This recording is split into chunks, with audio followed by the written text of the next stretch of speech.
Има неща, за които не ти се говори.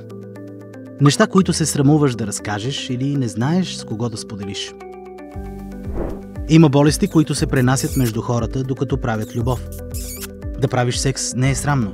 Да се разболееш също не е срамно и е добре да има с кого да поговориш. Потърси здравните медиатори. Те са хора от общността и знаят, че искаш казаното да остане само между вас. Попитай ги как да разбереш дали не си се заразил от болест, която се предава по полов път. Не винаги е ясно веднага. Сифилисът е една такава болест. Разпространява се в тялото ти бавно.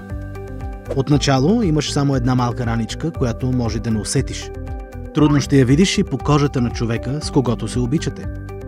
После раната минава и си мислиш, че ти няма нищо.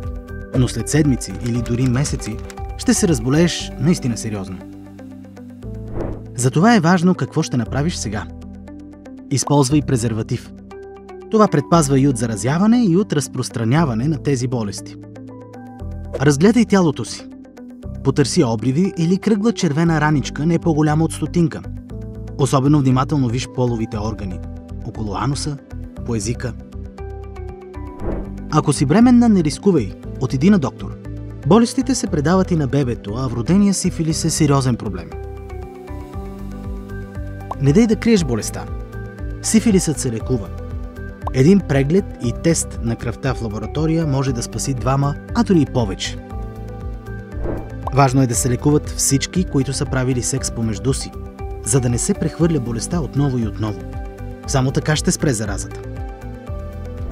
Да, има неща, за които не ти се говори, но е хубаво, че има с кого. И е добре да го направиш още сега. Потърси здравните медиатори. Те знаят какво трябва да се направи и умеят да пазят тайна. Здравето е по-важно от всичко.